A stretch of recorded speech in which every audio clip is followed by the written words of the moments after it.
come along. Well, thanks a lot for joining us here on this Wednesday. Hump day. Justin Kamen, high atop the Crew Chiefs box as always. That's right. Jim Coyle sitting in with you. Post game, the day after Indiana basketball action last night. We'll talk about that. We'll have a reaction, of course. We'll hear from Archie and the players. Lots to get to. Before we get to all that, let's get to the headlines with Justin. All right, here are a look at your Daily Hoosier headlines for this 20th day of March 2019. As Jim said, Indiana men's basketball in action last night as they defeat St. Francis 89-72 to advance to the second round of the NIT. Juwan Morgan led the way with 28 points. Al Durham not far behind with 22. And they will next host Arkansas, who beat Providence last night 84-72. In NCAA action last night, Fairleigh Dickinson 82-76 over Prairie View as they will advance to take on Gonzaga, and Belmont over Temple 81-70 as they will get set to take on Maryland. Those are a look at your Daily Hoosier headlines for this 20th day of March 2019. For more information, make sure to check out thedailyhoosier.com.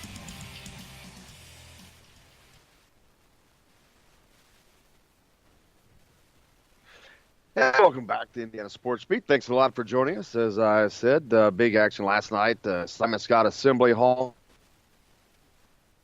taking on St. Francis in a first-round NIT game. A little sluggish to start the game, to say the least, for Indiana.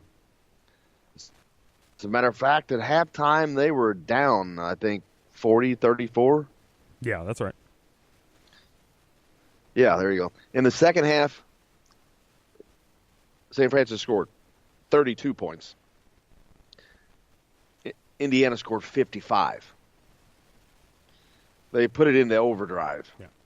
After halftime, Archie lit a fire under these guys who apparently have to have that game in, game out. Granted, difficult to get up for a St. Francis NIT game. But that's the deal, man. You put the uniform on, you play. It's simple. Yeah. But they win the game. They move forward. Take on an old foe, Arkansas. Indiana lost to the Razorbacks in Fayetteville about 4 months ago now. On a missed spin by Deron 73-72. You get a chance to exact some revenge for that loss as the Razorbacks will come into the Simon Scott Assembly Hall on Saturday. Many thought this was going to be a Thursday game. Yep. We left the Assembly Hall last night late thinking it was going to be a Thursday game and then get an email with the Saturday schedule. And then it'd take a minute for it to dawn on me, but the state championship games were this Saturday. Yeah. Good call. So Indiana's NIT is going to fall smack dab in the middle of the state championships. They had about, I'm guessing, 9,500 people there last night at Assembly Hall. They'll get the students back, but I wonder how many people they will lose because of the state championships going on in Indianapolis. Yeah. It's a shame that they would have to play on the same day. It is. And it was unexpected. I mean, I was thinking it was going to be a Thursday game.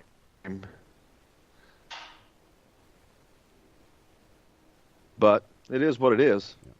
The Hoosiers will play on Saturday. As Arkansas goes into Providence, it comes out with a win on the road, minus their best player. No. Yeah.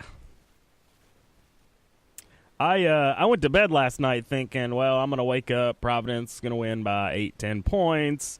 Indiana's going to have a tough battle in the next round. Yeah, that didn't go to plan. I can't believe Arkansas won that without Gafford. Say that again. I can't believe Arkansas won that game without Gafford at Providence. I'm a little surprised. And they won it kind of handily. Yeah. Indiana baseball team was in action yesterday on the road over in Terre Haute. Slugfest. 27 hits in this game between the two teams. Indiana comes out on top, 15-14. Ooh. Yeah. It started right off the bat. 2 outs in the top of the first. Senior Matt Lloyd works a walk, and he set up a 2-run homer for Ryan Feynman.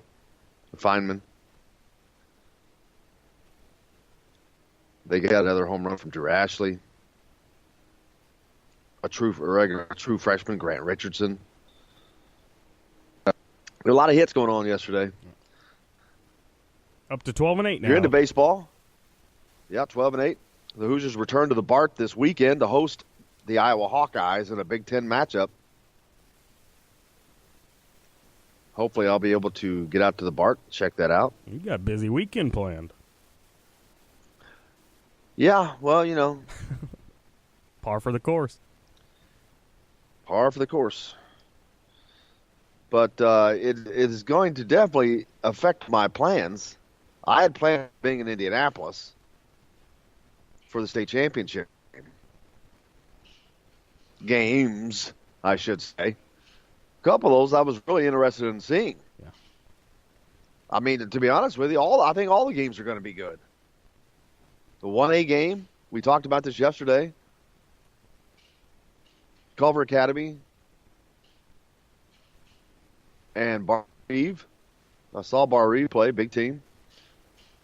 Then you jump into 2A. You got Fort Wayne Blackhawk. No. Blackhawks 1A. Blackhawks 1A. Who do we? 2A is Linton Stockton and Andrean. there you go, yeah. Dan Hawkins. Saw Dan last night. He did the game on ESPN. Yep. He was talking his boys up.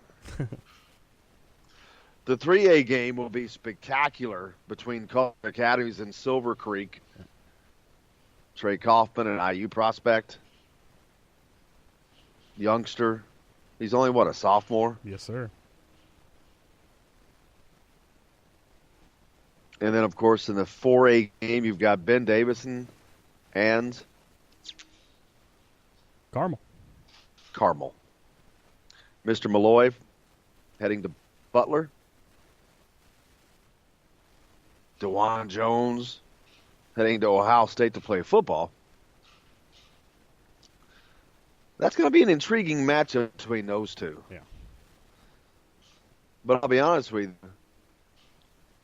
you, Jackson Davis had 34 points playing against them, so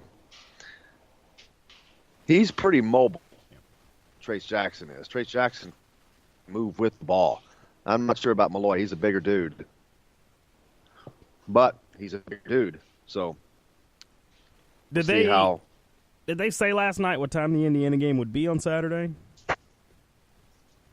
Not yet. Time had not been announced when they sent that email out. Hopefully I it's would at imagine it night. would come out today. They have to TV times. No, it did say expected to be in the early afternoon. Yeah, that screws up everything. Which the exception of you could get from Bloomington to the 3 and 4A games, possibly. Yeah. We don't really know anything until we see the schedule. Yeah.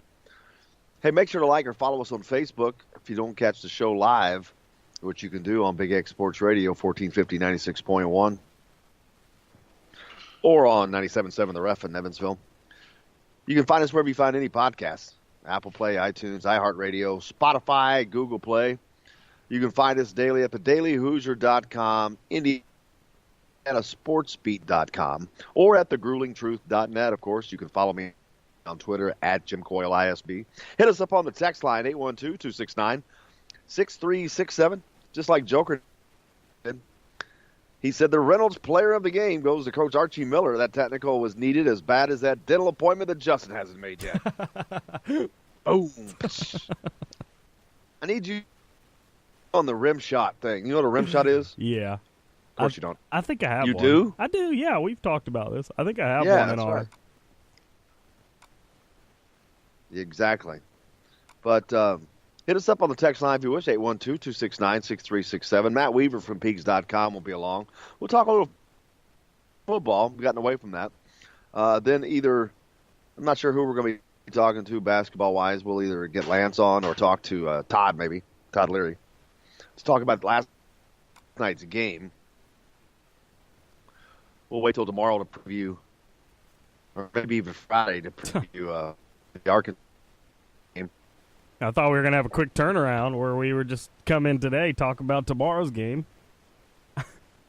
Yeah, nope. More practice that these guys get. Yeah. And a better chance that you get to see Romeo. Johnny Jagger got in the game. Yeah. Exactly. That's what I posted this morning is that, the one good thing about this is it's 4 days of rest. Yeah. And that's 4 more days of rest for Romeo, which would add to the likelihood of seeing him sooner rather than later. And I think that you will see him. Yeah. A lot of people are under the misconception that he's shut it down, and that's simply not true. There was an article, of course, that went out late last night. Greg Doyle from the Indianapolis Star put out, caused a little scuttlebutt. For one, as members of the media, we're not allowed to talk to players without permission first through IU Media Relations. Yeah. That was not gained in regards to him playing last night, I don't think.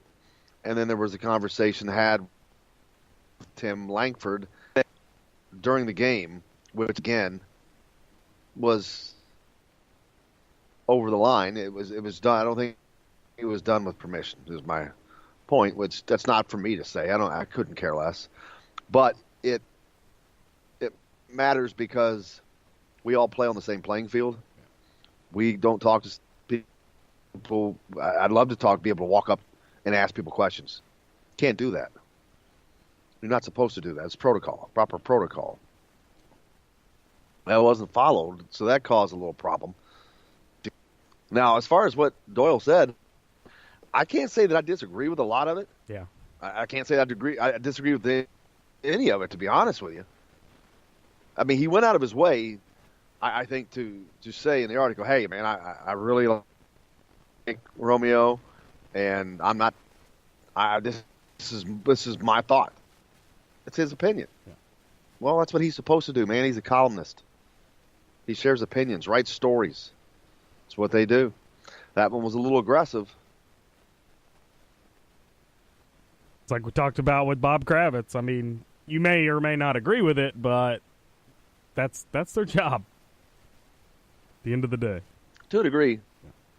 Maybe not the way Maybe not the way it was executed, but I disagree with the Kravitz piece because that issue had not been raised by the player, by someone else as far as that happening. So the fact that the suggestion came from a writer, I have a problem with that. Yeah. And I'm talking about the Kravitz piece now, not Doyle, Greg Doyle's piece. I don't disagree with anything Greg said. Right. I mean, I think that. And here's another thing. Everybody keeps saying Romeo's not ready. What does not ready mean? I want somebody to tell me, what does not ready mean? What level of ready does he need to be at for them to be happy? Yeah. Because for one, it doesn't matter what they think of what their level of ready is. It's what the NBA GMs think. And they're not selecting him because they think he is going to start on their team next year.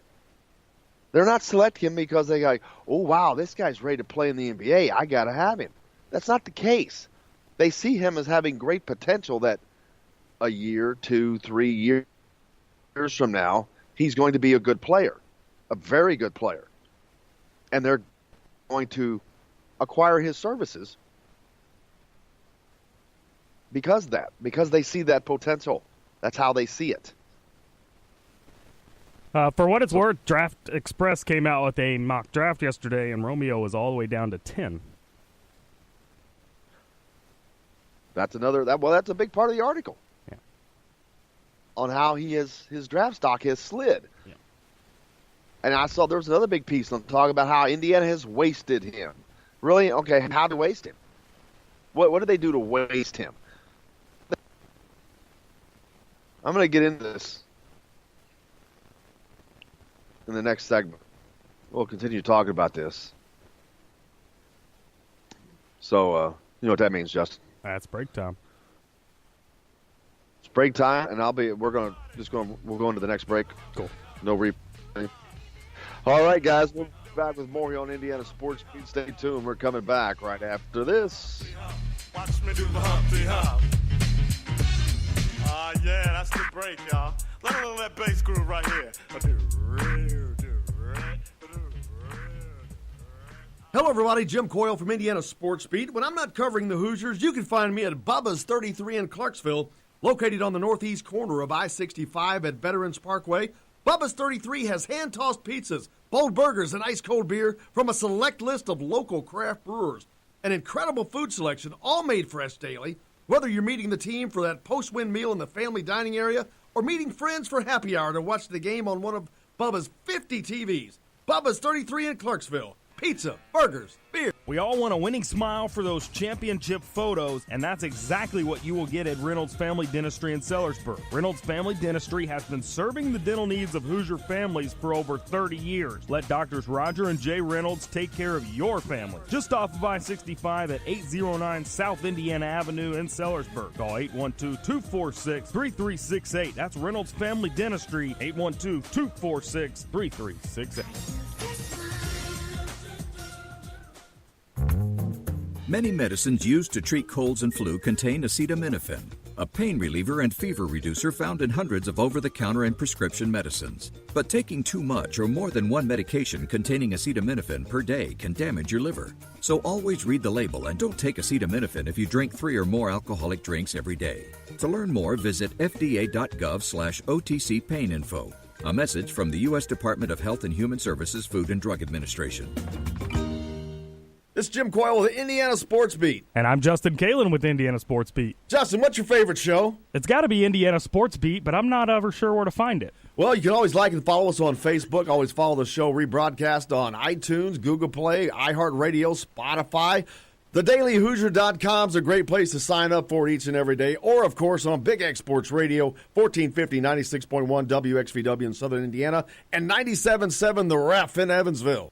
If you want to get your day off to a good start, then stop at Billy Joe's Gas and Food Mart on Highway 150 in Floyd's Knobs. While you're filling your gas tank, you could fill your own tank with a hot breakfast or try one of Billy Joe's daily lunch special. Billy Joe's Gas and Food Mart opens at 5 a.m. and everything is made fresh daily. And if you bring your own mug, coffee is only 50 cents. And Billy Joe's also has free air. The best place to start your day is at Billy Joe's Gas and Food Mart on Highway 150 in Floyd's Knobs.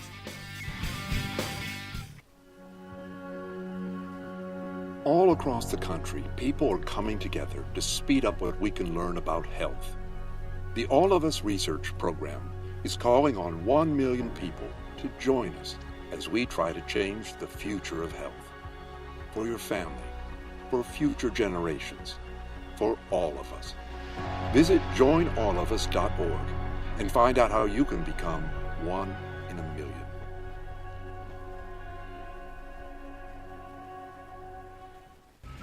All right, crew, let's get her dug. Honey, you want to give me a hand? I'm planting that tree, remember? No matter how large or small your digging project may be, no matter how urban or rural, you must always call 811 before any digging project. 811 is our national one-call number, alerting your local utility companies to come out and mark any lines they have near your dig site. You must call 811 at least 2 to 3 business days before any digging project, so you can avoid hitting our essential buried utilities. This includes natural gas and petroleum pipelines, electric, communication cables, and water and sewer lines. So before you do this or this, make sure you do this. For digging projects big or small, make the call to 811. Brought to you by Common Ground Alliance.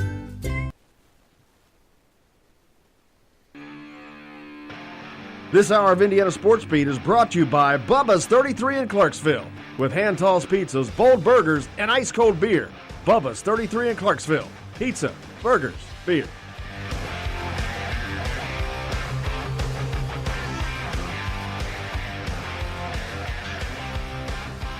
Welcome back to Indiana Sports Beat. Thanks a lot for joining us here on this Wednesday edition. Hump day. Jim Coyle with you as always. Justin Kalen, high atop the crew chief's box. That's right. Indiana fresh off a victory last night. They'll take on the Arkansas Razorbacks Saturday afternoon at some point. We don't have time yet. Don't forget the women's team is taking on Texas and Oregon Friday night as well. The men's baseball welcomes Iowa this weekend. A Big Ten conference opener for the Hoosiers at the Bart. Go out and check it out. Make sure you like or follow us on Facebook. Find us anywhere the show broadcasts on any place you can find a podcast. You can find us Apple Play, iTunes, iHeartRadio, Spotify, Google Play. TheDailyHoosier.com, IndianaSportsBeat.com, and TheGruelingTruth.net. Hit us up on the text line, 812-269-6367. Let us know what your thoughts are. I was talking about, what was I talking about? It was the Doyle piece, right? Well, we were talking about that. And Romeo not playing. There are a lot of people that think that Romeo has shut it down, that he's not going to play in the NIT, and he's legitimately dealing with some back issues. He was dealing with that at the game against Ohio State. I mean, if you think back, he had issues with that when he was playing for Coach Calipari on the USA basketball team, too. So this isn't a new injury.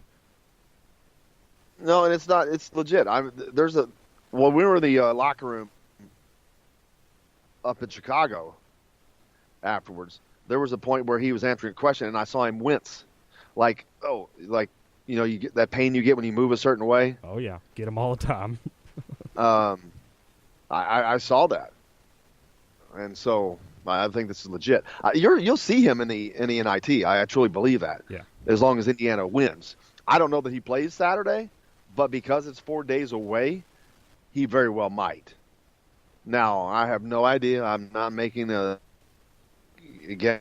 That's all I'm doing is making a guess. Because there's 4 more days that he may be able to get enough rehab in between now and then to be ready. If not, and if they win, they play again next week. And if they win there, they play in New York 2 more games. So they've got 4 games left. That's the first one he's sat out this season. I think that you'll see him again. I really do. I think in terms of if you're outside of this program, optics-wise, Romeo not playing does not look good because you get the impression that it's for the NBA, yada, yada, yada. But, yeah, I mean, there is a legit issue going on, and I agree with you. I think we do see Romeo in the NIT, and I think it's likely going to be Saturday. I mean, in football, I don't agree with it, but it's understandable when they shut it down. They don't go to the bowl game. For the fact, well, football is a sport filled with potential injury. Yeah.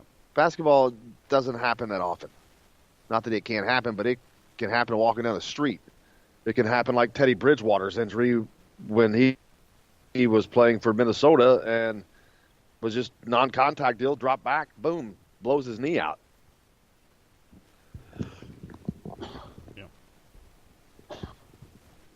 Tim texted the show, asked, did you hear Dockich, co-announcer, ask him about Nancy Knight cussing him out during a game when he was coaching?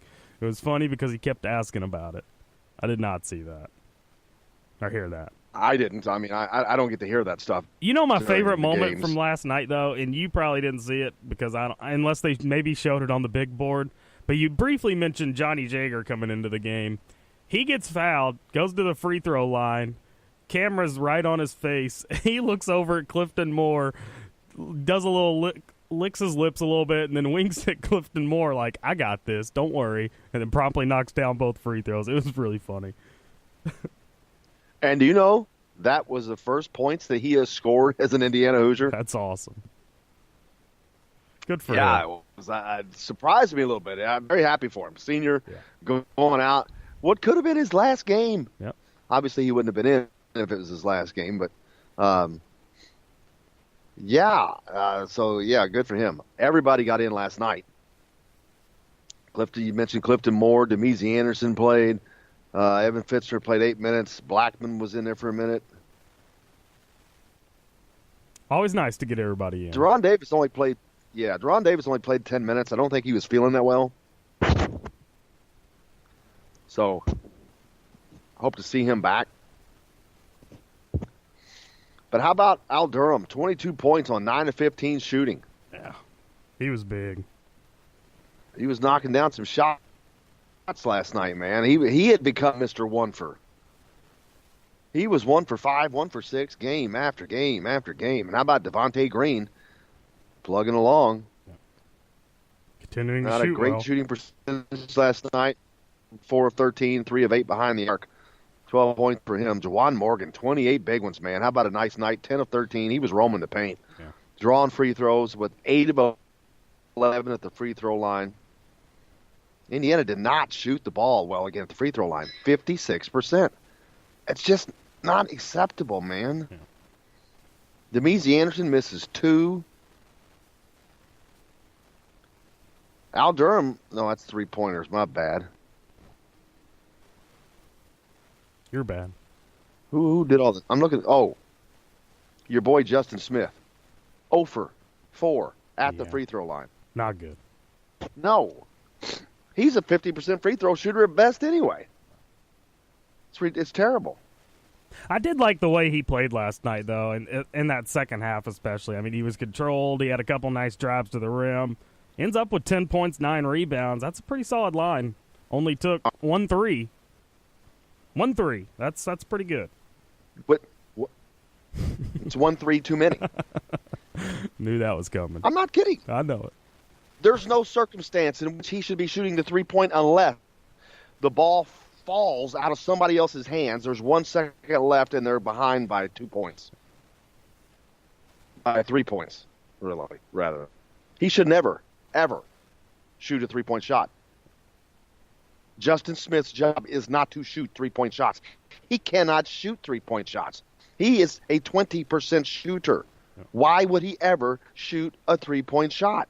Why? Got a big head after that Michigan State game. Saw he could knock down 4 of them. How about Rob Finney? 9 and 8. Barely missed a double-double. Yep. 9 points on 4 of 9 shooting. 8 rebounds for them. 4 assists on top of that. Rob Finney will Devontae Green. Rob Finney will go down as a lot of people's favorite Hoosier of all time at the end of the day. I mean, I think he's a nice little solid player, but he hasn't done anything. Well, I mean, he's Let's only let a him freshman. do something. I know. I'm not, and I'm not Okay, giving him. I'm but not then giving him. Then don't anoint him yet. I'm not he giving hasn't him. done anything. I'm not. It's not giving, like he's had this freshman campaign. It's off the charts crazy. It's nothing. It's okay. Been a pretty solid freshman campaign. You got to be honest. I mean, when he's been in there healthy, it is solid as a rock. Yeah. He is the glue on that team. I just don't think you should be anointing people yet. not anointing. But yeah, he's been a solid. But making a prediction. But you're right. He's been a solid player. He's been a player that they have needed. For sure. You're right about his play. So don't get me wrong on there. Indiana shot 51% last night. They had a sluggish start, man. They started off bad, slow. They were down at halftime, and then basically they went in at half, and Archie lit some ass. Yeah. He lit them up. Because that's one of the things. As a matter of fact, you can play the clip. Yeah, I'm looking. He was asked what he said at halftime when he went in to talk to the guys, and his answer was pretty funny. Here it is. Yeah. During halftime to inspire them. A lot of things I can't say right now. I'll promise you that. It was a very, very poor performance in the first half, and I knew it was coming. I mean, you can sense the attitude of your team. You can always sense the vibe that's going around, and I didn't feel that we had 4 or 5 guys, completely locked in, and it showed. And we got more locked in the second half, but I think as we move through, you get, like I said, you get this first one under your belt. We got another one coming, so we should be much more prepared in this second one. The opponent's going to be a lot better, obviously, in terms of the league and the size that they're coming from. Archie Miller talking about the first half performance of Indiana and the quote-unquote adjustments made at halftime. This might be my favorite Archie answer this season. He got us the first. Well, for one thing, he knows that Archie's style is one that not one that everybody's used to. A lot of people, Indiana people, are used to. They want some action. Archie's not that demonstrative, but picked up his first technical last night. Arguing Rob Fantasy looked to be fouled, got kind of mugged underneath. Nothing was called, and he took exception to it and drew a technical. That was his first one early? Fired the fans up a little bit. Yeah, to my knowledge. Do you remember him getting one? Yeah, now that you mentioned that. I don't remember him getting one at Indiana. Huh. Not at Indiana. That's I thought that he might get one the game before last.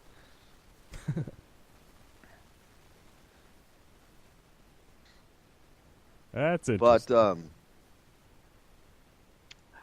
we got to take a break. But when we come back, we get into talking about Archie. There's been times where I was questioning him this season because this has been a rough one. But I'm to the point where I am fully on board. I think this is mostly a player's issue. Yeah. I'm sure Archie has some part in it, no doubt. There's a learning experience for him coming from a mid-major to not only the big time, but the big time. But not only does he have to get his players for his style of play, there's a bunch of players on this team. Like he just talked about 4 or 5 guys that weren't locked in. Well, that's been the case all season. They can't get them locked in. So until they're gone, that issue is going to continue to show itself, if you know what I mean. Yeah. But we'll talk about that more when we come back. We've got a lot more on the program. Matt Weaver's joining us today. We'll talk a little bit of football as spring ball had taken a hiatus, but they're back at it. We'll be back with that and much more here on Indiana Sports Beat. Stay tuned.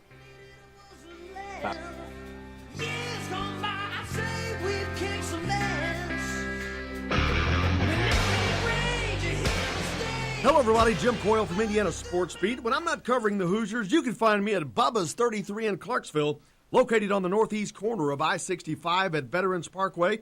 Bubba's 33 has hand-tossed pizzas, bold burgers, and ice-cold beer from a select list of local craft brewers.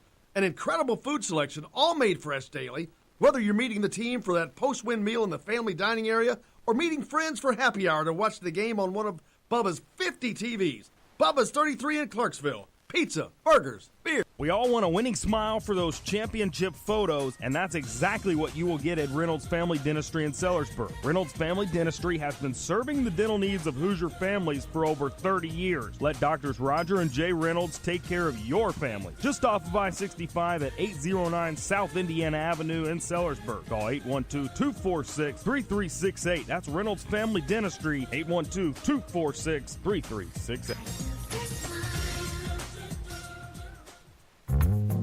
Many medicines used to treat colds and flu contain acetaminophen, a pain reliever and fever reducer found in hundreds of over-the-counter and prescription medicines. But taking too much or more than one medication containing acetaminophen per day can damage your liver. So always read the label and don't take acetaminophen if you drink 3 or more alcoholic drinks every day. To learn more, visit fda.gov/OTC pain info. A message from the U.S. Department of Health and Human Services Food and Drug Administration. This is Jim Coyle with the Indiana Sports Beat. And I'm Justin Kalen with Indiana Sports Beat. Justin, what's your favorite show? It's got to be Indiana Sports Beat, but I'm not ever sure where to find it. Well, you can always like and follow us on Facebook. Always follow the show rebroadcast on iTunes, Google Play, iHeartRadio, Spotify. TheDailyHoosier.com is a great place to sign up for it each and every day. Or, of course, on Big X Sports Radio, 1450, 96.1 WXVW in Southern Indiana, and 97.7 The Ref in Evansville. If you want to get your day off to a good start, then stop at Billy Joe's Gas and Food Mart on Highway 150 in Floyd's Knobs. While you're filling your gas tank, you could fill your own tank with a hot breakfast or try one of Billy Joe's daily lunch special. Billy Joe's Gas and Food Mart opens at 5 a.m. and everything is made fresh daily. And if you bring your own mug, coffee is only 50 cents. And Billy Joe's also has free air. The best place to start your day is at Billy Joe's Gas and Food Mart on Highway 150 in Floyd's Knobs.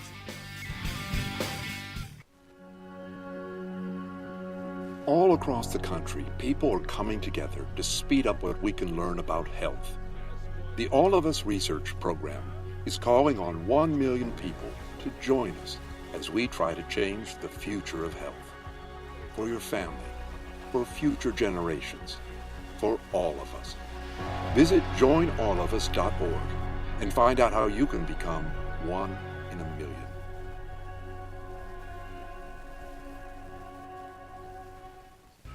All right, crew, let's get her dug. Honey, want to give me a hand? I'm planting that tree, remember? No matter how large or small your digging project may be, no matter how urban or rural, you must always call 811 before any digging project. 811 is our national one-call number, alerting your local utility companies to come out and mark any lines they have near your dig site.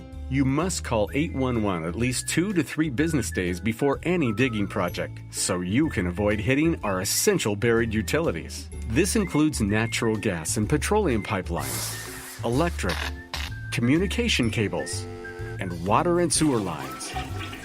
So before you do this or this, make sure you do this. For digging projects big or small, make the call to 811. Brought to you by Common Ground Alliance.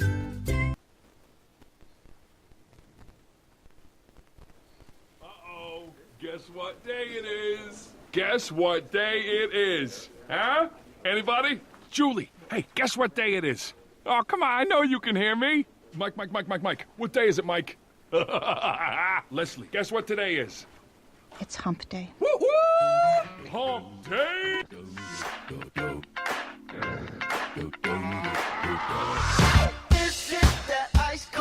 Welcome back to Indiana Sports Beat here on this Wednesday. Hump day. Jim Coyle with you as always. Justin Kalen high atop your juice box.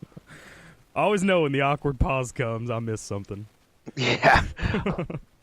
I found that Johnny Jager, whose Twitter handle is @moveslike_Jagger. It's a pretty funny one. He's a little licking his lips, a little wink. Probably my favorite moment of the season.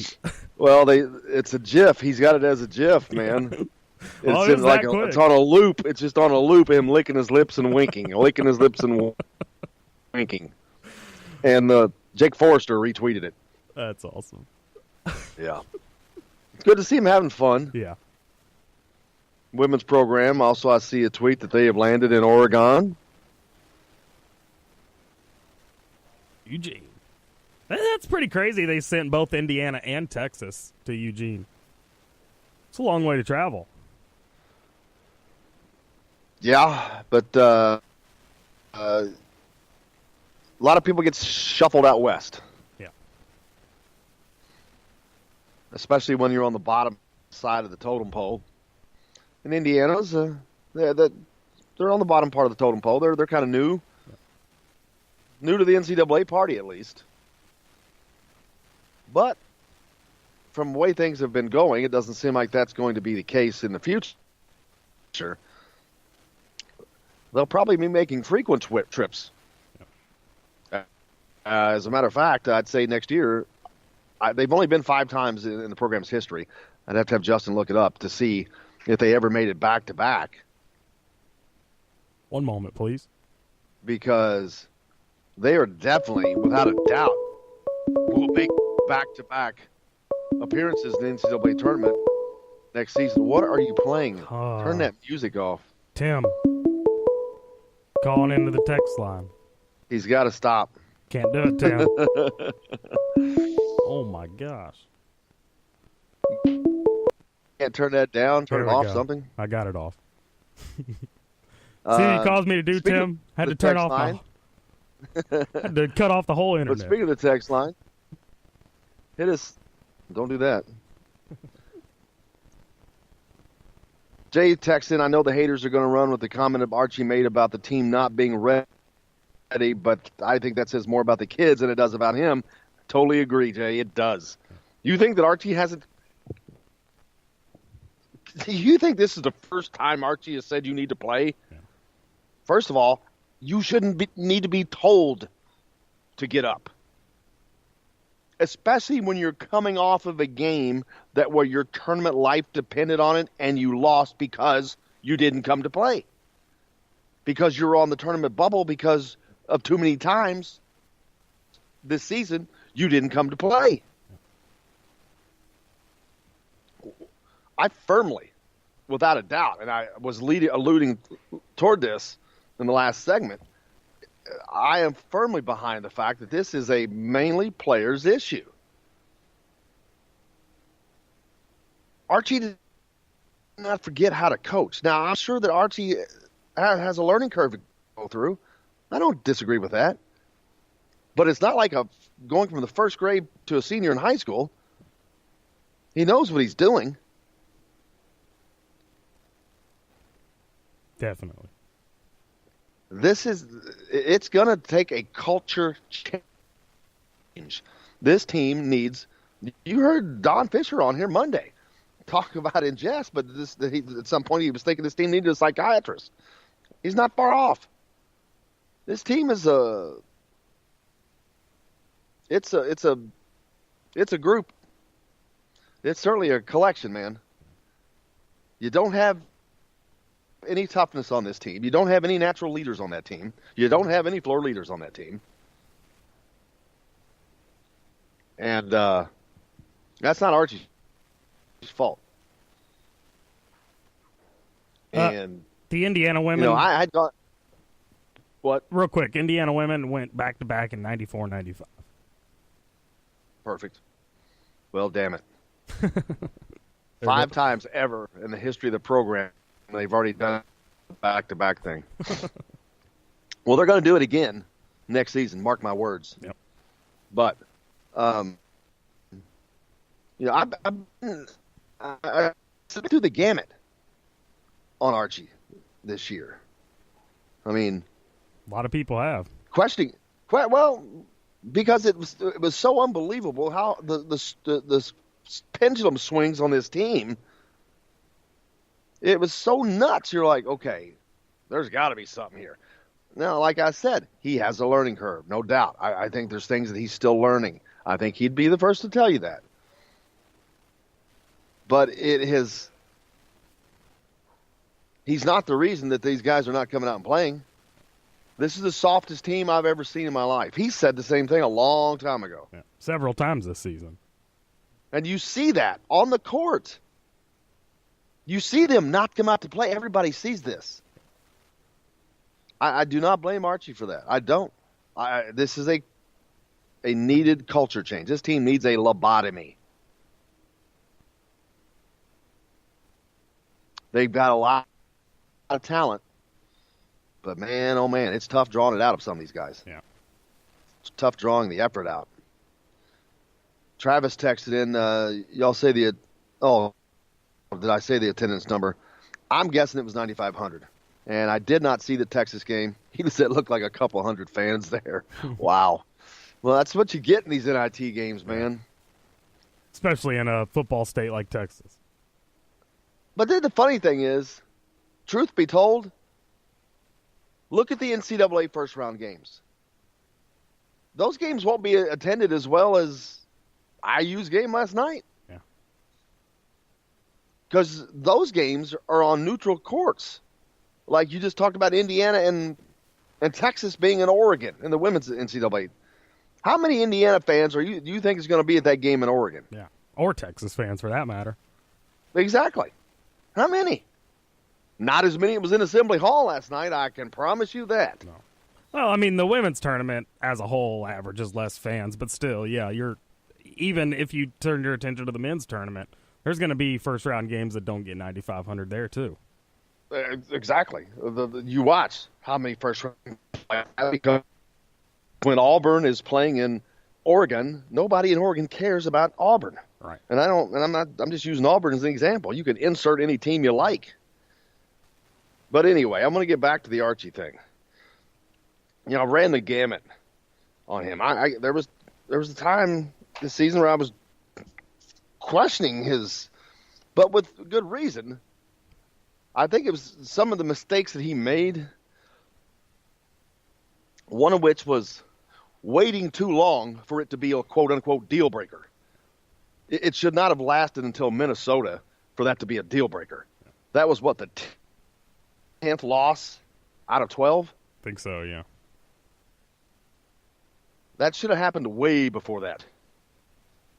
I think it caught him by surprise, but regardless, changes should have come way before that. Now, he was limited to a lot. He couldn't use the bench in either way. He couldn't use it to run guys into the game because they weren't there, and he couldn't use it as a motivator because there weren't guys there. Like he was able to do a little bit finally with Justin Smith in the Iowa game where he played 6 minutes and then comes out and responds by playing well. Yeah, that's a luxury as a head coach that you've got to have almost. I mean, it's the bench depth, allowing guys to come in when situations like the Smith situation you just mentioned comes up. You've got to have that depth. And when you don't have that, it makes things really tricky. Well, the point that my biggest overall point is Archie Miller's going to be fine. Oh, yeah. When he gets in players, but a different group of players that you don't have to coddle and goad into playing every game, wondering whether or not they're going to show up. Yeah, and that's perhaps been the most confusing thing about this season is the fact that there have been so many games where they look disinterested. They look like they're not ready to play. They look like they don't even want to be there. That's an issue, and I agree. Once you get your own players in, guys that you don't have to coax into getting hype, it'd be a lot better situation for Indiana. And I think that will happen. And then there was a post by someone on social media that how Romeo is. I've seen him play his whole career. Blah blah. He's been wasted. Blah blah. He's not. He should feature blah part of the offense. Blah blah. Romeo has gotten more touches than I'd say any freshman in the Big Ten. And there's a lot of complaints in this post, and I'm just laughing on, God, people are just so dumb. They just don't know what they don't know. I mean, Romeo, put this into perspective, Romeo played over 120 more minutes than his next closest teammate this season. That's 3 whole games, more than anybody else. Yes, and there's still complaints. They want Romeo to be featured as it like he was at New Albany High School. Yeah, with no talent around him. Well, that's not the case. He's not playing exactly. Well, very little talent around him. Guess very little top-level talent. Yeah. This is a different game, man. He is the featured person, but he's not the only person. And this is not high school. But people are people. But I think you'll see Romeo play. I think it's possible you could see him play against Arkansas on Saturday. Yeah. Not because I've heard that, been told that. 4 days, a lot of time for rehab. Consecutive rehab, especially with sitting out last night's game. That'll give him from last Thursday until this Saturday. So that's a nice long run of rehab. So I wouldn't be surprised at all to see Romeo on Saturday. Yeah. I wouldn't be shocked a bit. And Archie actually talked about Romeo after the game last night. He got asked about him. Let's see what he had to say. No, he tweaked his back early on in the Ohio State game. He dealt with it through the Ohio State game. And then post-Ohio State, he's had multiple treatments a day, and he's not feeling very good, so he's uncomfortable. And if we played in the NCAA tournament tonight, he wouldn't have played. So I think that's one thing to state. Romeo would like to come back. There's short turnarounds right here with these games, so I don't necessarily know if one day is going to make a lot of difference for him. Maybe it takes us into that second week. But hopefully as he starts to feel a little better, he can start to move. He hasn't done anything since Ohio State on the court. But definitely in talking to Romeo, he wants to be out there and play. He's very uncomfortable with the alignment or whatever's going on with him, which popped, sort of spasmed out on him during the Ohio State game. So we're hopeful we can bid him back. And if it's short turnaround coming in on Thursday and he's still not able to do anything, he won't play. When he's ready to play, obviously he'll get back to work, and hopefully we have an opportunity to get him back. There you go. And I thought the interesting thing he said there. Interesting thing he said there is if they were playing in the NCAA tournament tonight, Romeo would not have played. So there's your answer. Yep, I think that's a very telling answer right there. But also, he was talking about the quick turnaround, which everybody was expecting this next game to be on Thursday. I'll tell you that. People at Indiana were thinking it was going to be Thursday. But now with it being Saturday, I'm not going to be surprised at all if you see Romeo on the court Saturday against Arkansas. Yeah. They needed him the first time around. He scored 22 points to lead Indiana in scoring in that game the last time they played in Fayetteville 4 months ago, a game they lost 73-72. Deron Davis had a last-second tip-in not to find the mark, and then they foul was called, and the game was given to Arkansas. That's a loss right there that hurt Indiana. Yeah. People don't realize it. That loss, you take that in any of the Big Ten losses. Northwestern, Rutgers, Ohio State, Purdue, any of those. You win one of those games, they're in the tournament.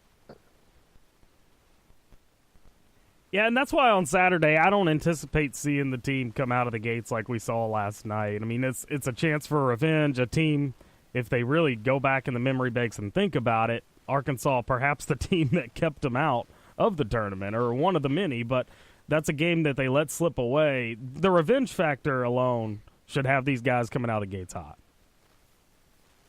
I don't know that they're even thinking about that at this stage of the game. Normally, I mean, that would be something that would be, you would think.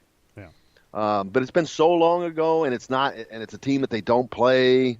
Who knows? But I think they'll be more focused as business as usual. Yeah. Whether or not they come out ready to play or not, I'm not even going to pretend to take a guess on that. I'm done guessing on this team. Yeah. I will not make any kind of guess on this team's performance for the rest of the season. Probably a good call. I tried to stop doing that in the middle of the season. Yeah, a little late, but yeah, I'm not. Because who knows? You don't know. Because I promise you, I would have lost everything I had on last Thursday's game, betting whether or not they're going to come out ready to play. I would have said there's no way they don't. Their tournament lives are on the line. Of course they're going to be ready to play. Not so fast, my friend. Yeah. So, last night, not that surprising. Obviously, if they had trouble getting up for Ohio State in the Big Ten tournament, well, how hard do you think it was for them to get up for St. Francis in the NIT last night in front of 9,500 people? Yeah. Apparently pretty hard. But hopefully the revenge factor, as you mentioned, it does help them. Anything that can help them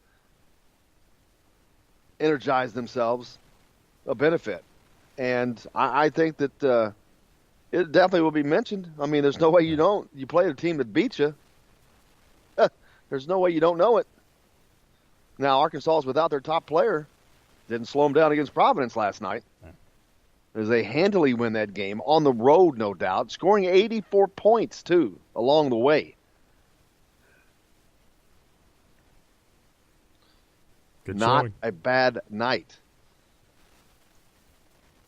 Yeah, and I don't know that game, with or without Daniel Gafford for Indiana on Saturday, it's going to be very easy.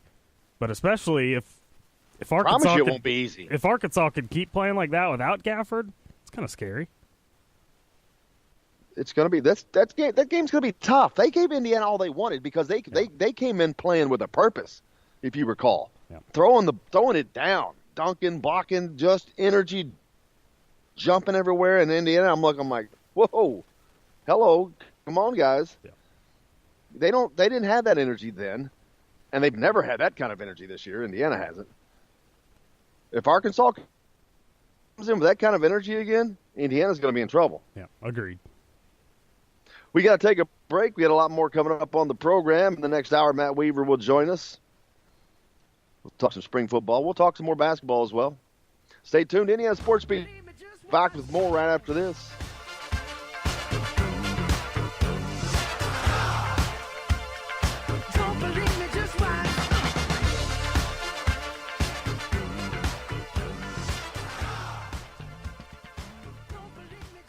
Hello, everybody. Jim Coyle from Indiana Sports Beat. When I'm not covering the Hoosiers, you can find me at Bubba's 33 in Clarksville, located on the northeast corner of I-65 at Veterans Parkway.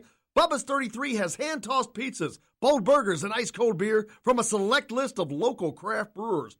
An incredible food selection, all made fresh daily. Whether you're meeting the team for that post-win meal in the family dining area or meeting friends for happy hour to watch the game on one of Bubba's 50 TVs. Bubba's 33 in Clarksville. Pizza, burgers, beer. We all want a winning smile for those championship photos, and that's exactly what you will get at Reynolds Family Dentistry in Sellersburg. Reynolds Family Dentistry has been serving the dental needs of Hoosier families for over 30 years. Let Doctors Roger and Jay Reynolds take care of your family. Just off of I-65 at 809 South Indiana Avenue in Sellersburg. Call 812-246-3368. That's Reynolds Family Dentistry, 812-246-3368.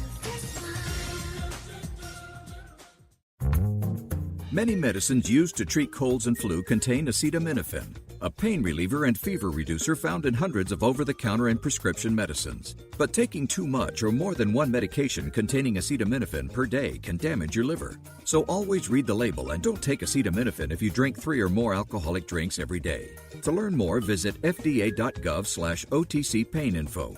A message from the U.S. Department of Health and Human Services Food and Drug Administration. This is Jim Coyle with Indiana Sports Beat. And I'm Justin Kalen with Indiana Sports Beat. Justin, what's your favorite show? It's got to be Indiana Sports Beat, but I'm not ever sure where to find it. Well, you can always like and follow us on Facebook. Always follow the show rebroadcast on iTunes, Google Play, iHeartRadio, Spotify. TheDailyHoosier.com is a great place to sign up for it each and every day. Or, of course, on Big X Sports Radio, 1450, 96.1 WXVW in Southern Indiana, and 97.7 The Ref in Evansville. If you want to get your day off to a good start, then stop at Billy Joe's Gas and Food Mart on Highway 150 in Floyd's Knobs. While you're filling your gas tank, you could fill your own tank with a hot breakfast or try one of Billy Joe's daily lunch special. Billy Joe's Gas and Food Mart opens at 5 a.m. and everything is made fresh daily. And if you bring your own mug, coffee is only 50 cents. And Billy Joe's also has free air. The best place to start your day is at Billy Joe's Gas and Food Mart on Highway 150 in Floyd's Knobs.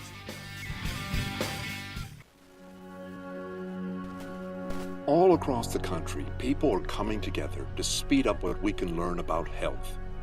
The All of Us Research Program is calling on 1 million people to join us as we try to change the future of health. For your family, for future generations, for all of us. Visit joinallofus.org and find out how you can become one in a million.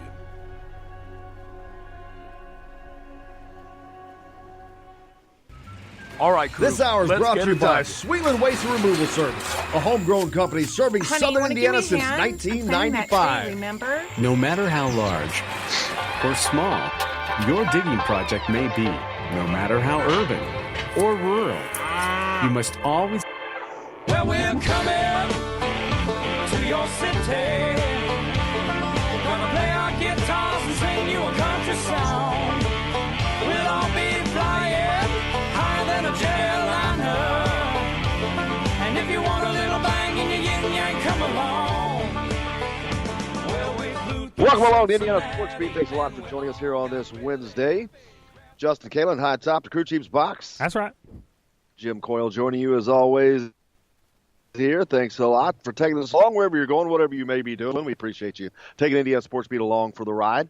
Lots to get to today on the program. Matt Weaver will talk some spring football, but we got a lot of basketball to talk about as Indiana was in action last night. Other things to get to as well. First, let's get to the headlines with Justin. All right, here are a look at your daily Hoosier headlines on this 20th day of March 2019. As Indiana men's basketball defeats St. Francis 89-72 last night to advance to the second round of the NIT. Juwan Morgan led the way with 28 points. Al Durham not far behind with 22. They will host Arkansas next as they beat Providence 84-72. That game will take place on Saturday. In NCAA action, Fairleigh Dickinson over Prairie View 82-76 last night to get an opportunity to take down Gonzaga. And Belmont over Temple 81-70 as Belmont will go on to play Maryland. Those are a look at your daily Hoosier headlines for this 20th day of March 2019. For more information, make sure to check out thedailyhoosier.com. Yes, sir. Welcome back. Again, thanks a lot for joining us. Weaver will be joining us today. And we may have someone else. You never know. See if we can get Lance or Todd on, talk about the game. I forgot to schedule somebody, to be honest with you. I was at the game. Texas is in the NIT. They win last night over South Dakota State 79-73. They're across the bracket. Indiana won't see them until Madison Square Garden. That would be a championship game matchup. As Alabama is the other number one seed in that bracket with Texas. Texas is a 2 seed in the same bracket as Alabama. On the other side, and then on their side of the bracket, you got TCU and Creighton is 1-2. Then on Indiana's side, Indiana's the one, of course. Clemson, the number 2 in their bracket. They beat Wright State last night. Of course, they're playing at home. They were trailing in that game early. Furman and Wichita State did not play. They'll play maybe today. Should be tonight, yeah. Yeah, Furman and Wichita State plays at 7 o'clock tonight. Furman's a 4.5-point favorite. Of course, Arkansas knocked off Providence. They'll face Indiana on Saturday. We don't know the time yet. Expected to be early afternoon. The Razorbacks beat the Hoosiers 4 months ago in Fayetteville. Indiana was led by Romeo Langford with 22 points in that game. Will he be back for this one? It'll be a game-time decision, but I think the chances are good that now that the game has been scheduled for Saturday as opposed to Thursday, it gives him 2 more days of rehab, which will give him a nice stint between last Thursday's game and Saturday of getting that back rehabbed. You will see him in the NCAA tournament. I mean, in the NIT, rather. I'm just not sure when. If it's not this game, most surely the next. We've got Indiana Mike on the line. I would not be surprised at all. Say it again. We got Indiana Mike on the line. Indiana Mike, go ahead. Wow. How you doing this morning? Good morning. Pretty good. Pretty good, man. How you doing? Okay. Big ball game last night, but I was surprised that they got behind. You were surprised they got behind? Yes. I thought the bookie had like 25 points spread. Yeah, well, it should have been that way, unfortunately. But as has been this team's nature, they struggled a bit at the start before Archie lit a fire at halftime, and they came out and rectified things, and, of course, won pretty handily, 89-72. But slow start will do that for you. And, again, Indiana getting off to that last night. Not shooting well in the first half. They only hit 14 shots, so hopefully they can regroup and get things together for Saturday's matchup against Arkansas. Yeah, and thank for the Archie got some spunk in him. Tell him what's going on. Appreciate it, brother. Thank you for the call, Indiana Mike. We appreciate you, and keep following us along. Keep following the Hoosiers. Hopefully they'll come up with a win on Saturday as Arkansas comes to visit. He said Archie's got some spunk in him. Tell him about that. Oh, absolutely he does. He got his first technical last night. I think the crowd kind of got into that a little bit. Yeah. Archie doesn't want to do that too much. That's not his nature, but he was generally pissed off. Yeah. Rightfully so. Rightfully so. Yeah. I mean, there's been a time or two that I thought he should have gotten one. Not saying he deserved it. I'm saying he should have tried to get one.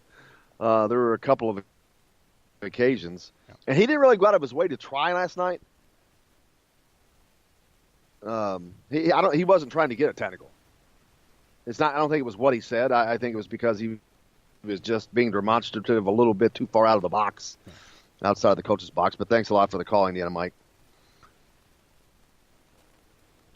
We don't normally get calls. Not typically. Caught me off guard. No, used to texting. Which you can do, 812-269-6367. Feel free to hit us up. You can like or follow the show on Facebook or follow us anywhere you find the podcast, iTunes, Apple Play, iHeartRadio, Spotify, Google Play. You can find us on thedailyhoosier.com, indianasportsbeat.com, or at thegruelingtruth.net. You can follow me on Twitter at Jim Coyle ISB. Women's basketball, they get underway Friday night in the NCAA tournament. They are in Oregon taking on Texas, the Longhorns. That's going to be a formidable opponent for Coach Terry Morin. Game will be on ESPN too, by the way, so you can watch it. Awesome. Looking forward to that. Hopefully they can come out with a win and move on to the next round, what they would play on Sunday if that were the case. Yeah. Man, we're going to have people playing all over the place. Yeah. A lot of things to keep track of. Baseball's got a set this weekend at the Bart in Bloomington, Iowa coming in.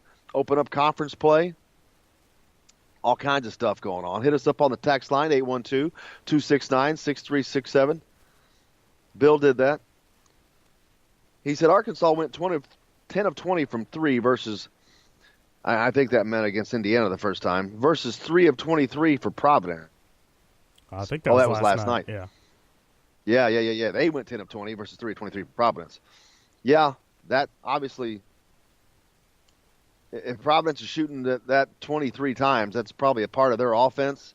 And if they only hit 3 of them, that is poor. That's a big hit for them. That is poor. 13%. Look familiar? But yeah, that'll kill you, man. That'll kill you. Tim and also you hit 10. They hit 10. Tim also texted in and again. asked if you saw the Archie stare down right at halftime. I did not. Yeah, I Who missed was, that. oh, the official? I assume, yeah, because his tech was right before half, right? Yeah. Actually, I saw that on the TV monitor. So yeah, he was into it. Yeah. He was into it, but also he knows whether or not these guys get up. He knows the importance.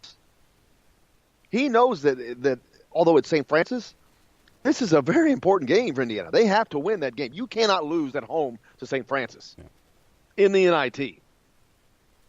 And they were down at the half.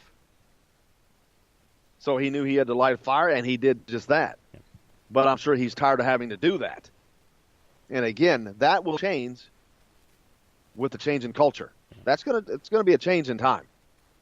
I mean, when you Johnny Ballgame. Go ahead. Ask Johnny Ballgame. He's been on the right road the whole way. He's never questioned it. I questioned it a little bit, but this is a complete culture change that's going to have to take place. That is in the process of happening, but it is a time process.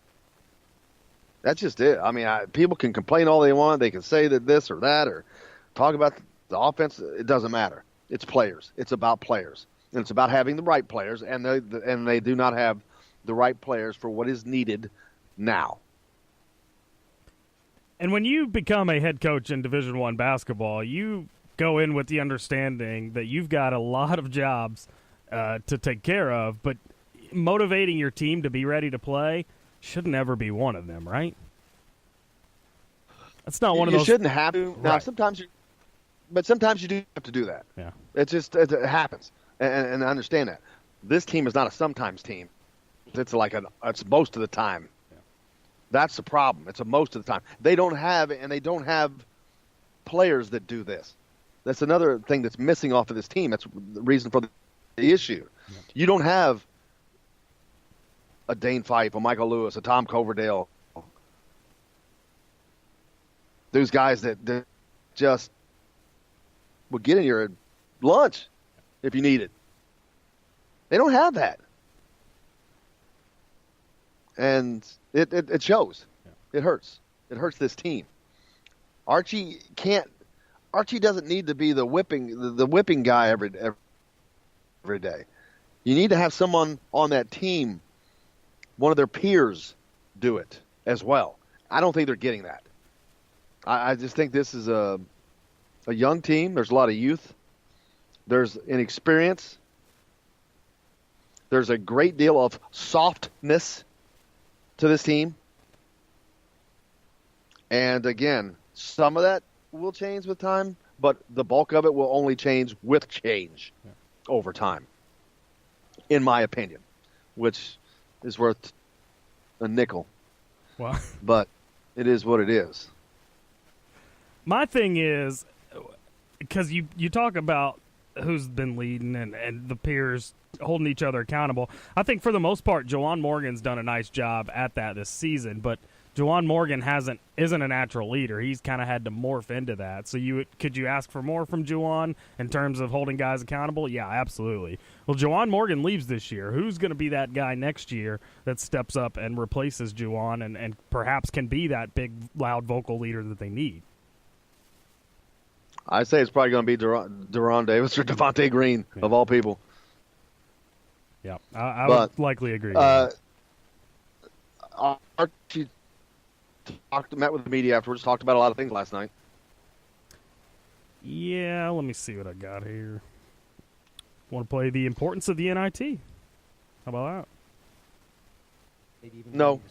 No? We'll just roll on. That we're already past that. All right. But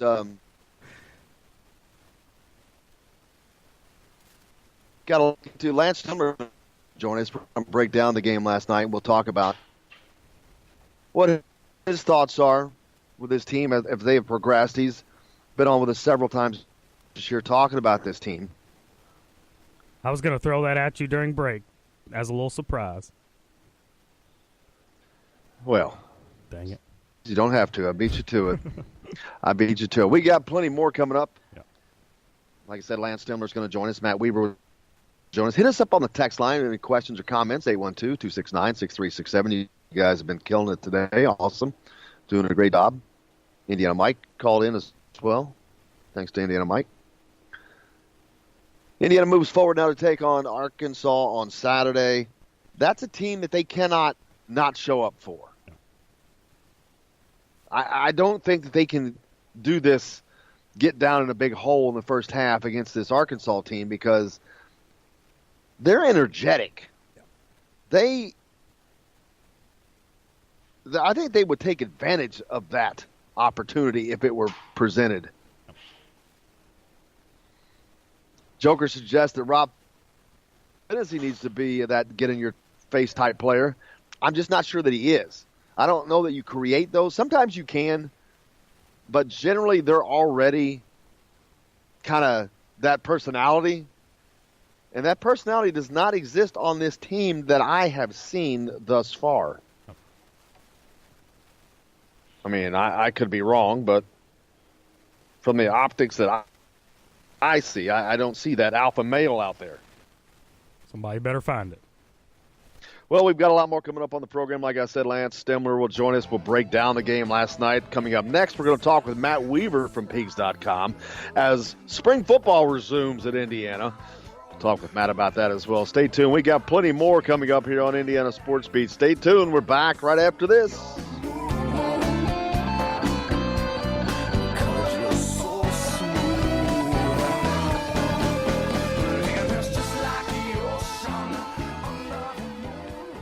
Hello, everybody. Jim Coyle from Indiana Sports Beat. When I'm not covering the Hoosiers, you can find me at Bubba's 33 in Clarksville, located on the northeast corner of I-65 at Veterans Parkway.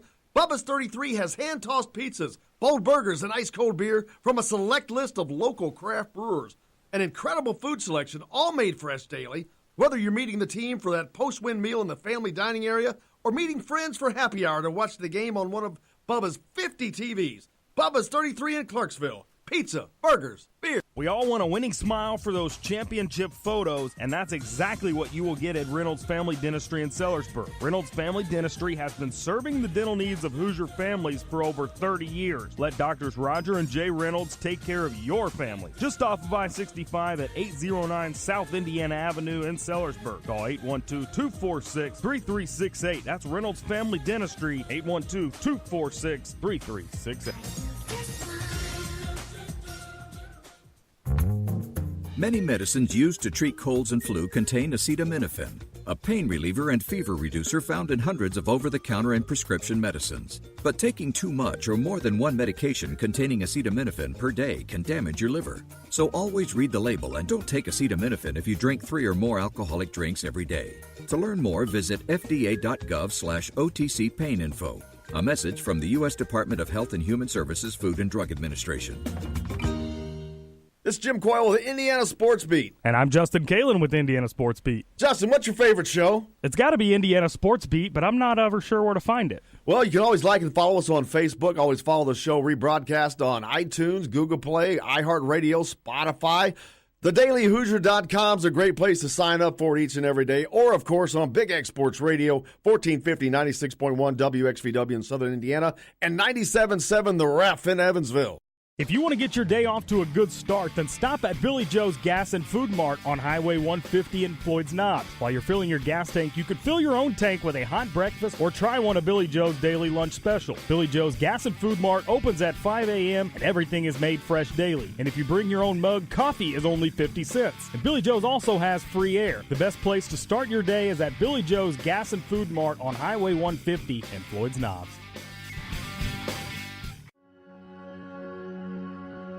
All across the country, people are coming together to speed up what we can learn about health. The All of Us Research Program is calling on 1 million people to join us as we try to change the future of health. For your family, for future generations, for all of us. Visit joinallofus.org and find out how you can become one in a million.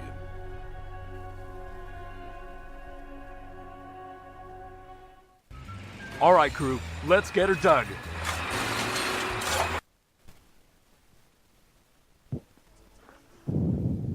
Today's guest is brought to you by Reynolds Family Dentistry of Sellersburg. You need $1 million smile for those championship photos, and that's exactly what you'll get with Reynolds Family Dentistry.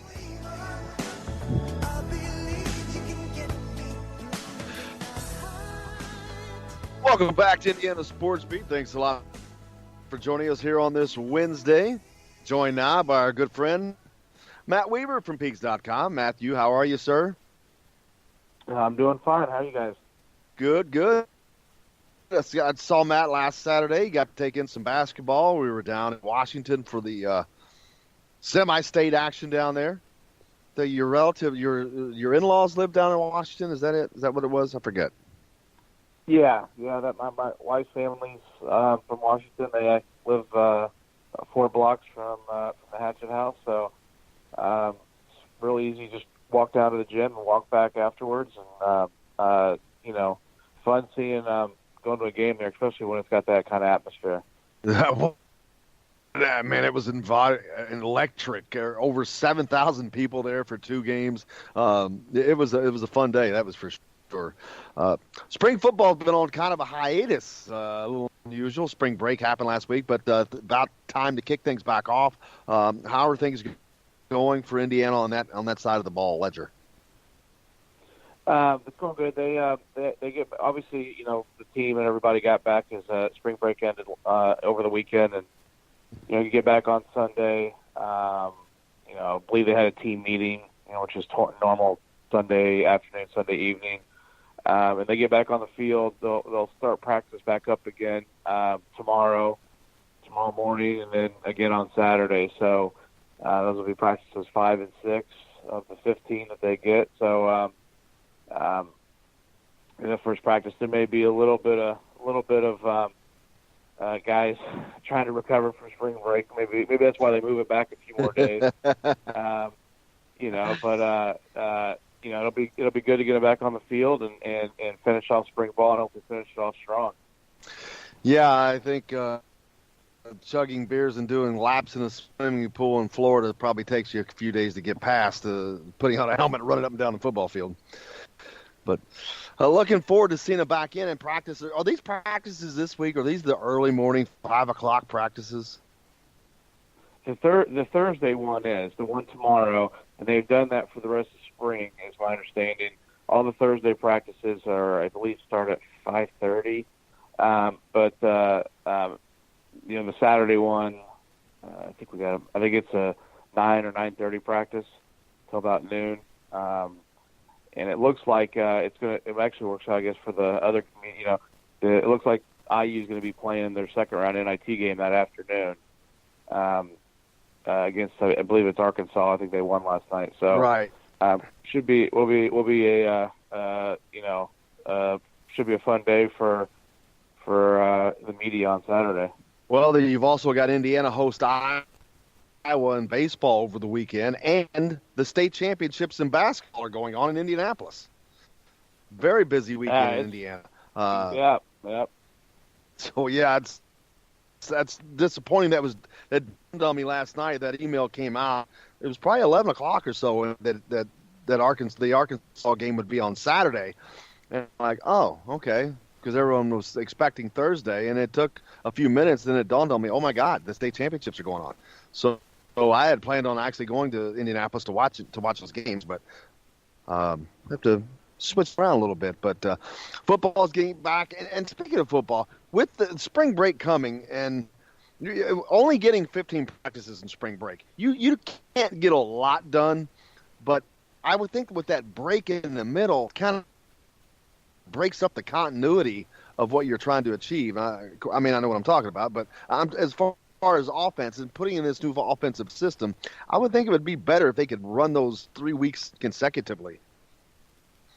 Well, the one thing it does is when you take the week off, it gives the coaches a chance. Obviously, they had 4 practices before they went on break, and I think the Thursday, the last one, I think they might have had a little bit of like a mini scrimmage, just because that was their first full padded practice, the Thursday one before spring break. So it does give them a week to watch film, go through all the film, especially the guys in offense, because you're installing a new scheme, a new system, and obviously do like self-evaluation and grade the film and all that kind of stuff, and then you can kind of coming back out of spring break, you can have a game plan. Maybe there's certain things you need to work on more than you thought, and maybe there's some things you don't need to work on as much after watching the film. I can see where it kind of breaks your rhythm, your continuity, as you said. But then, like I said, the plus side is it gives the coaches a chance to kind of, because when you're practicing 3 weeks straight, I mean, obviously you're watching film, but you're kind of more on the fly, and maybe you have to. It's a little bit tougher to kind of adjust maybe to what you feel like you need to work on. So I don't know how many schools do this. I know it started under Coach Wilson. He was the first one I remember doing this. I don't know how many other schools do it where they start before spring break and then take a week off, but it's been going on at IU for the last few years. So there must be some benefit in there that they believe is good for everyone. What is the window for a spring football? Do you have a certain time that you can conduct these 15 practices? Yeah, that's a good question. I'm not sure if there's like obviously you have to do it has to be done while you're in school, but I'm not sure if there's like a certain date you have to have it done by. For Indiana, it's always been around, and for most Big Ten schools, it's always been right around the middle of April. Usually that's everybody's done around the same time. Now some may start a week later and go a week later, or some may start a week earlier and get done a week earlier. But as far as the exact rules of that, I'm not exactly sure. That's something I probably should look up. But I don't know that there's a certain date that you have to start by and a certain date you have to end by. Everybody does it around the same time, so I'm sure there's some kind of timetable that's been in place, but I don't know the specific details of that. I stumped you. Love it. Yeah. Makes my day, man. Makes my day. With the spring game is still a few weeks off, but in most cases, a lot of times these programs will bring guys in. Anybody expected to be in for that game recruit-wise for Indiana? Well, we're still a little bit. It's still a little bit off. I mean, I don't know if guys have made their plans yet. There has been. Indiana's still recruiting. Obviously, the main focus is turned to 2020 because obviously the 2019 class for the most part is wrapped up. But if you remember, Coach Allen said on the second signing day that they would still look to add some guys late, and they're still recruiting some guys. A couple names have popped up.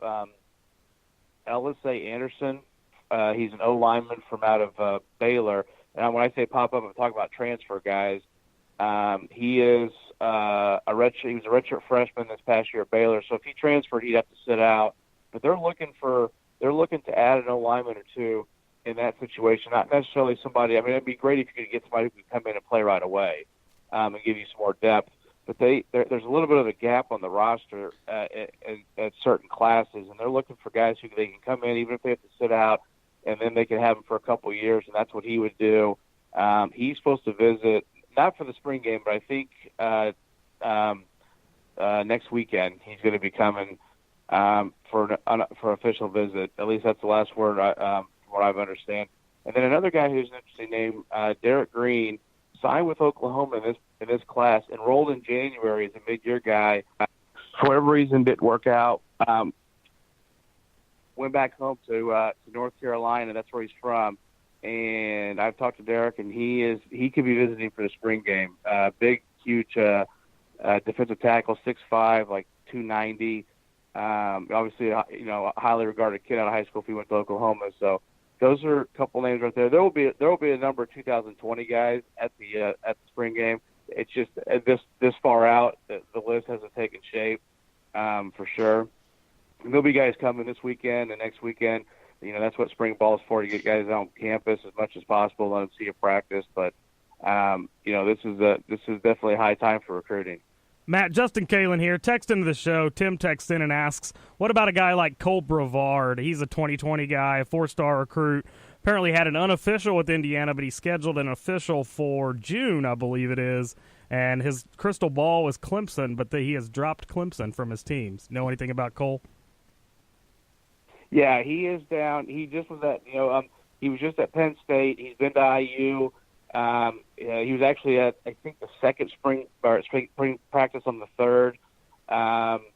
He's down to a top 4 of Indiana, Penn State, Michigan, and Wisconsin, I believe. He wants to stay in the Big Ten. He picked up some Penn State crystal ball picks, which is kind of due to the fact that he went to Penn State and had a good time, which is not surprising.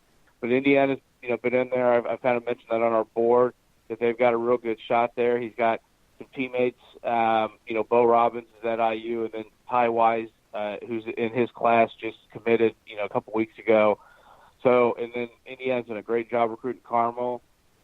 They're really in with him, but obviously it's going to be tough because you got some good programs that you're competing with. But they got a legit shot. I think he's coming. I can't remember the exact date in June. I want to say June 20th maybe, or the week before that, June 14th, that he's coming for his official visit. But they're in there. I get the sense this could be an Indiana-Penn State battle. We'll have to see. He's still got to visit those other two schools, but they've done a great job there, and he would be a heck of a pickup. Number 1 player in the state of Indiana.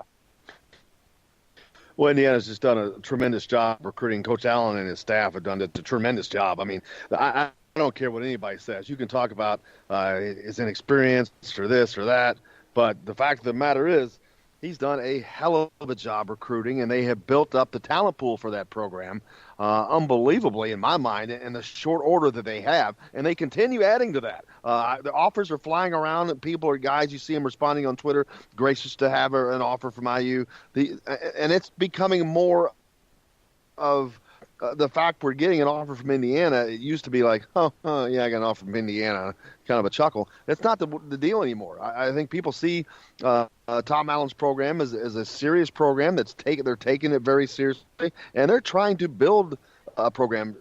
To me, that's very obvious, and I think that is obvious to these recruits. It's obvious to these recruits' parents.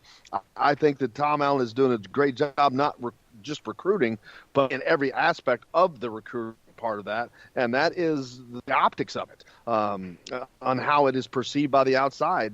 And I think he's just done an unbelievable job, especially for someone who did not have the head coaching experience that he did. I mean, I'm marveling at what he's doing. I'll be honest with you.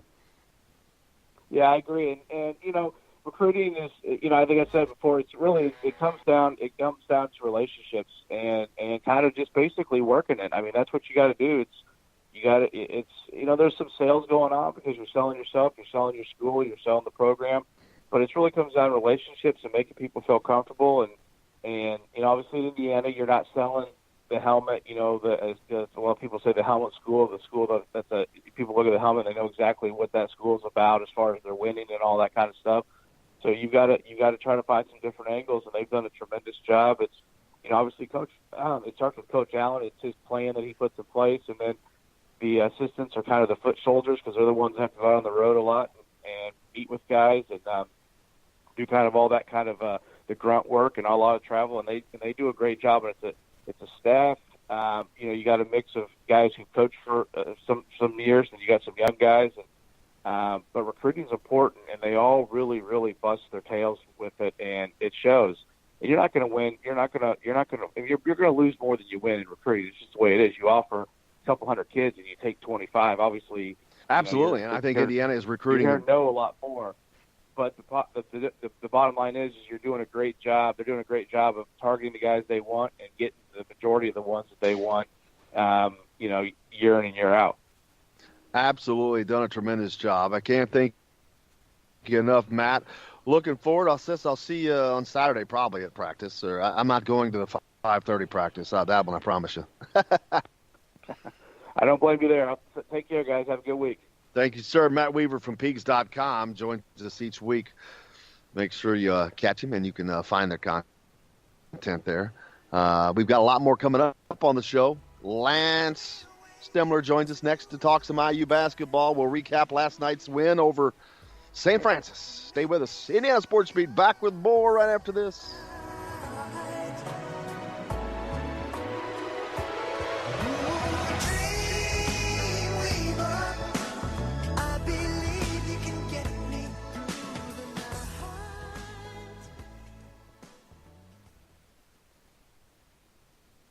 Hello, everybody. Jim Coyle from Indiana Sports Beat. When I'm not covering the Hoosiers, you can find me at Bubba's 33 in Clarksville, located on the northeast corner of I-65 at Veterans Parkway. Bubba's 33 has hand-tossed pizzas, bold burgers, and ice-cold beer from a select list of local craft brewers. An incredible food selection, all made fresh daily. Whether you're meeting the team for that post-win meal in the family dining area or meeting friends for happy hour to watch the game on one of Bubba's 50 TVs. Bubba's 33 in Clarksville. Pizza, burgers, beer. We all want a winning smile for those championship photos, and that's exactly what you will get at Reynolds Family Dentistry in Sellersburg. Reynolds Family Dentistry has been serving the dental needs of Hoosier families for over 30 years. Let Doctors Roger and Jay Reynolds take care of your family. Just off of I-65 at 809 South Indiana Avenue in Sellersburg. Call 812-246-3368. That's Reynolds Family Dentistry, 812-246-3368.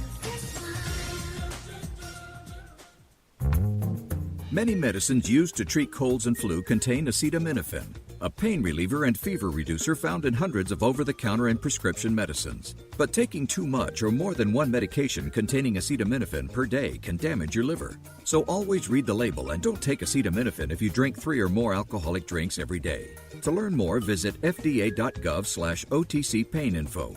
A message from the U.S. Department of Health and Human Services Food and Drug Administration.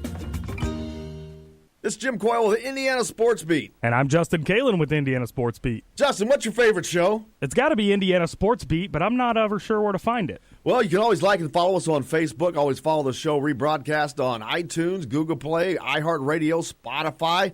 TheDailyHoosier.com is a great place to sign up for each and every day, or, of course, on Big X Sports Radio, 1450, 96.1 WXVW in Southern Indiana, and 97.7 The Ref in Evansville.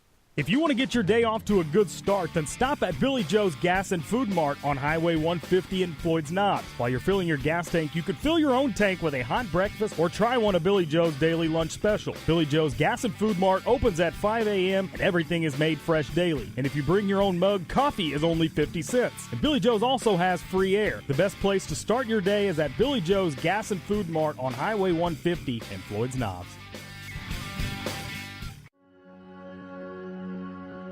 All across the country, people are coming together to speed up what we can learn about health. The All of Us Research Program is calling on 1 million people to join us as we try to change the future of health. For your family, for future generations, for all of us. Visit joinallofus.org and find out how you can become 1 in a million.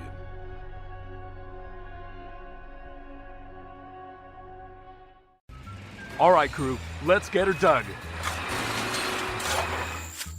Honey, want to give me a hand? I'm planting that tree, remember? No matter how large or small your digging project may be, no matter how urban or rural, you must always call 811 before any digging project. 811 is our national one-call number, alerting your local utility companies to come out and mark any lines they have near your dig site.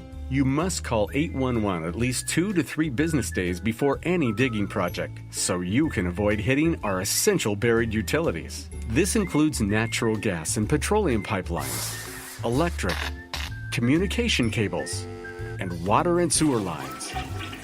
So before you do this or this, make sure you do this.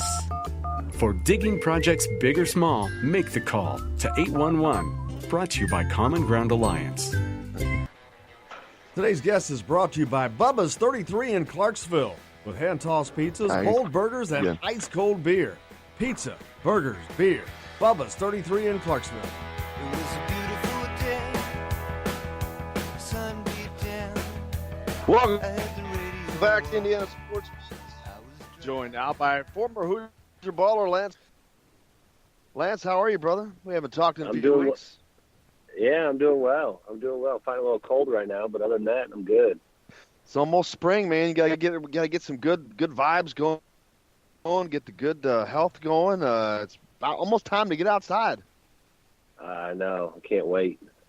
Boys been out back.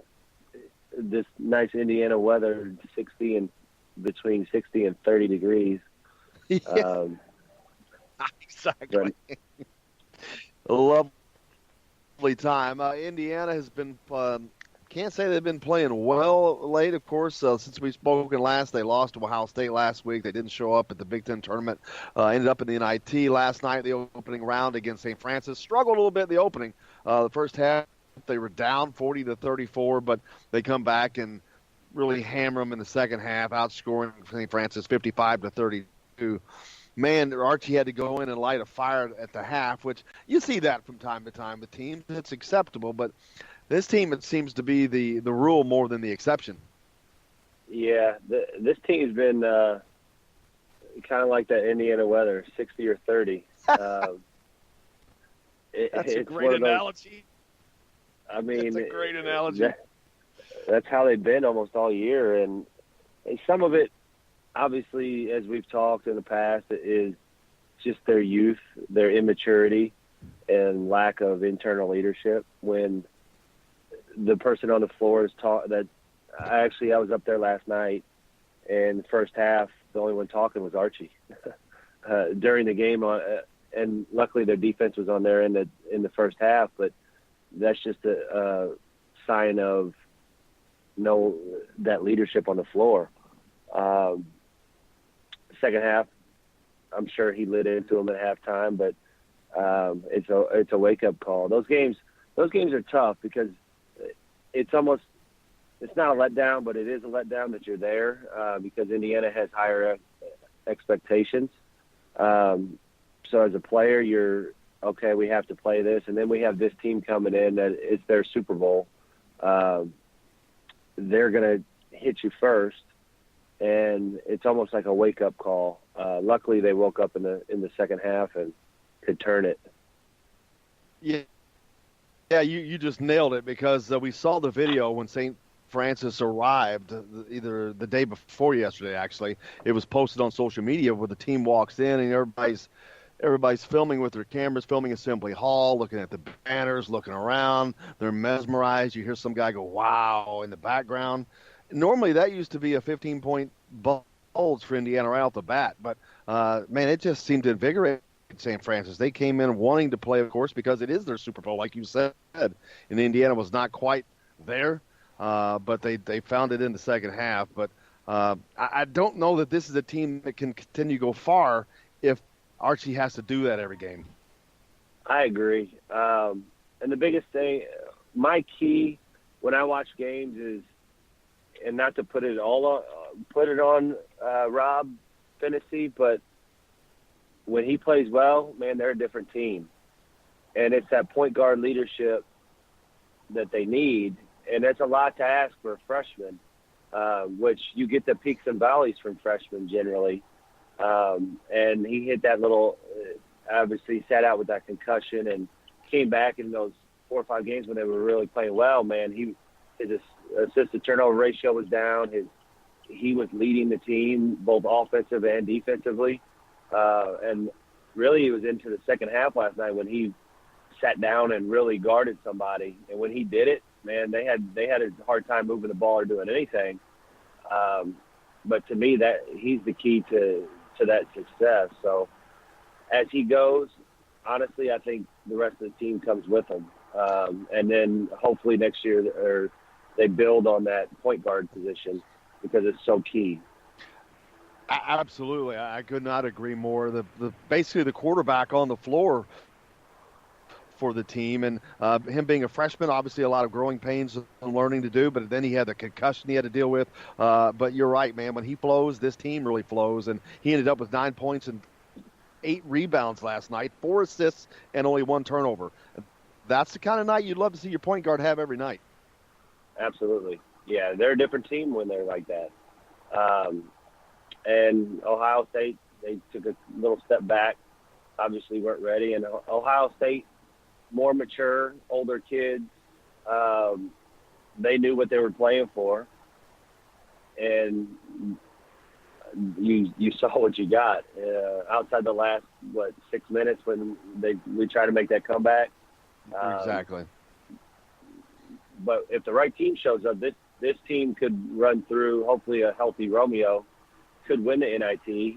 And to me, that's a nice stepping stone. That's a tournament experience for guys like Rob, Al, those guys that are going to come back. So, I mean, it can only gain good experience from this point on. Absolutely. And I think for the guys that are coming back, how invaluable is this experience? Added practice, added games, just added experience that they can get through this tournament for the guys that will be coming back, that are going to be a part of this program going forward and working with Archie getting to work with them more. Oh, I think program moving forward. Yeah, it's huge.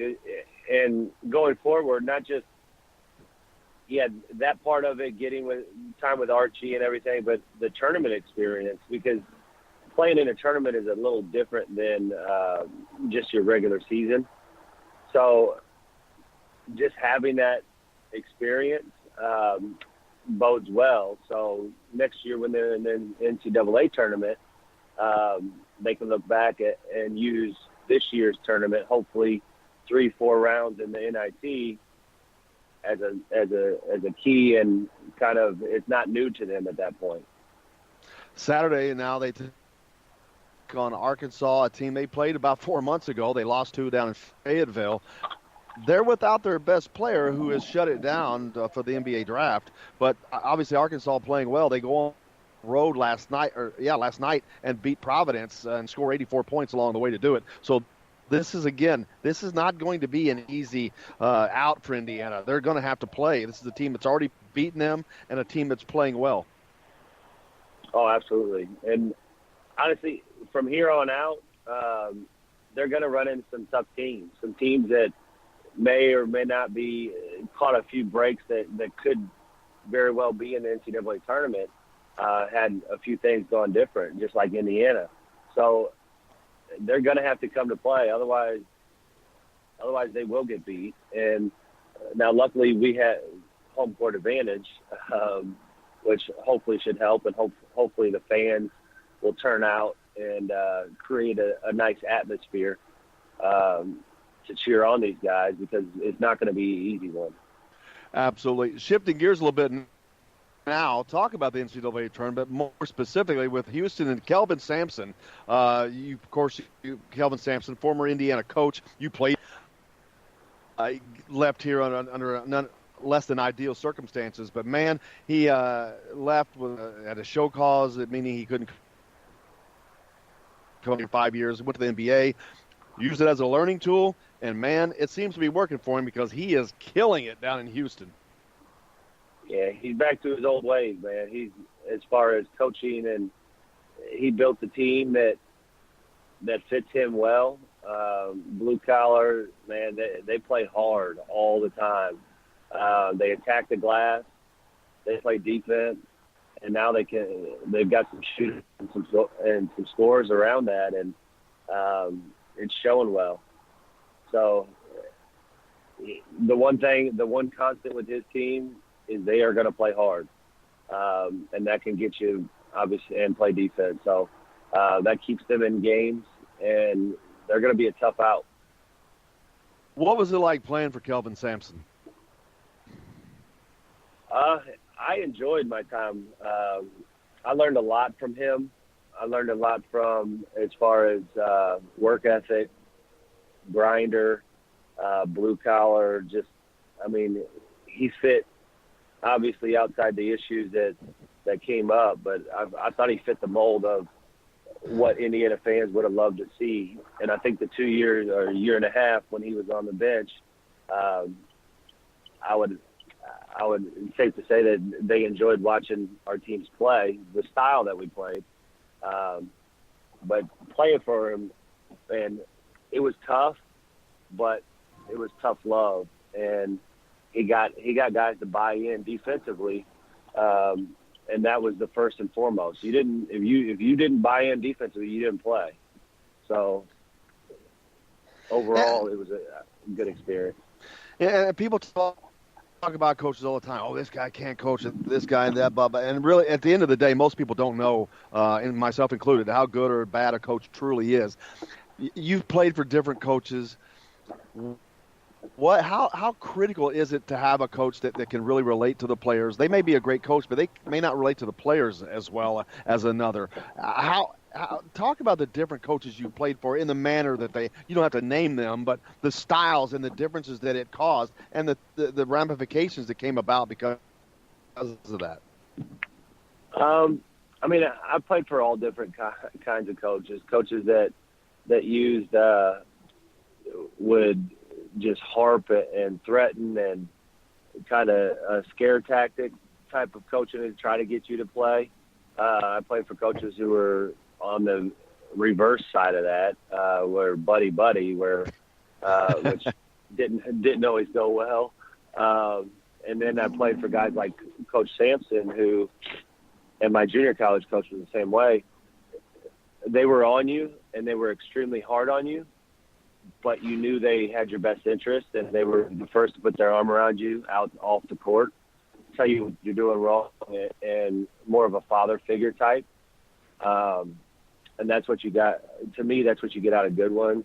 Coach always used to say there's no such thing as a bad coach. It's the players that don't buy in that make it that way. And honestly, X's and O's and coaching and doing that thing, a lot of people can do. It's the guys that can get players to run through a brick wall for them, or at least try, that excel. And that's the difference you see.